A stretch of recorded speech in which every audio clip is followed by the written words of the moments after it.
Rebel Canners teaching all kinds of food preservation, especially the old ways.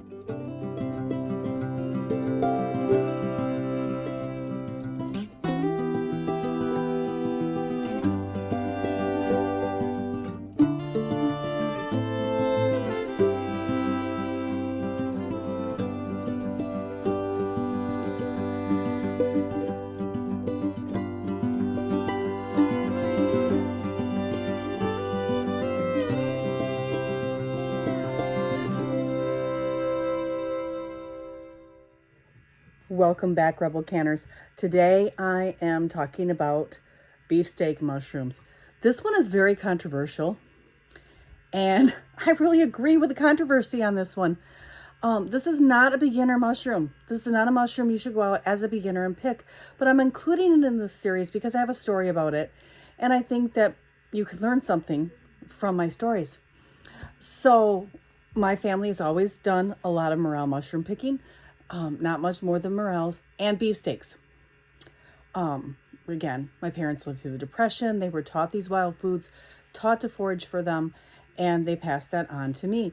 And so we went out, we foraged.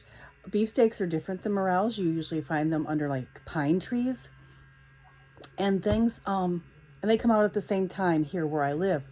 They're very, very different than morels. And I'll show you my slideshow after this. They almost look like red brains laying underneath pine trees in piney forests. And there's a lot of pines out here where we do our foraging, you know, in between the hardwood areas of the trees. So for years, I had beefsteaks. Never had a problem. The thing with beefsteaks you really need to know is that you really have to cook them very, very thoroughly. Very thoroughly. They're cooked just like and prepared just like morels. You slice them, soak them overnight, and then you roll them in flour, or you can even use an egg wash. We usually don't. Roll them in flour and fry them in a frying pan. So I think I was about 16, 17, somewhere in there, in high school, and we went out. Don't remember who was in our group, but it was a family members, all of whom are very well trained and I would trust at any point to pick mushrooms for me. And we happened to get one beefsteak. Okay. Fried it up and I had a reaction. Best described as a bad trip. Yeah. That is not something I ever want to do again, and I haven't eaten beefsteak mushrooms. I do pick them and take them to my sister-in-law, who is very confident in my mushroom picking skills, obviously, because she fries them up and she eats them, and she has no problem. You know, I don't know if it was an allergy I developed, or if they weren't cooked as thoroughly. It was just, you know, I kind of went through and grabbed out of the pan as my mom was cooking, and I got one that was still a little bit raw. It was thicker than the others, and it was a little bit raw.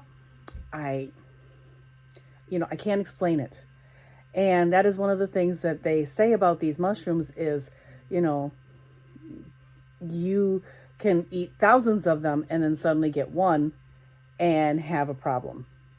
Now, did it kill me? No. If I were starving and there was no food available, would I harvest beefsteaks and try again? Yes. But I'm just going to throw this one out as a caution. I'm going to show them because I want people oftentimes mistake them for morels. They look nothing alike if you're educated and have had a morel and a beefsteak in your hand at the same time, but people still keep doing it. And so I just want to throw this in the series because I think it's important.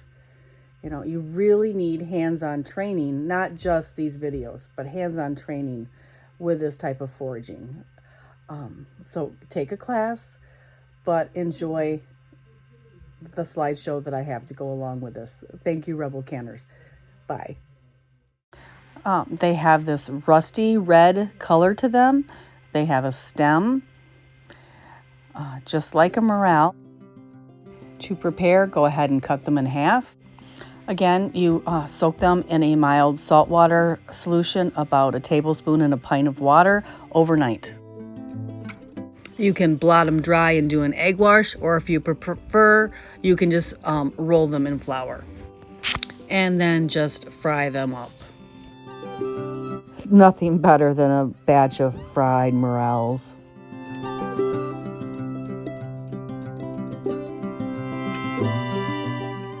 Check out this foraging video series I'm doing. If I get enough in the series, I will do one playlist just for mushrooms. Like, subscribe, and don't forget to ring that notification bell. I have a whole series on edible foods.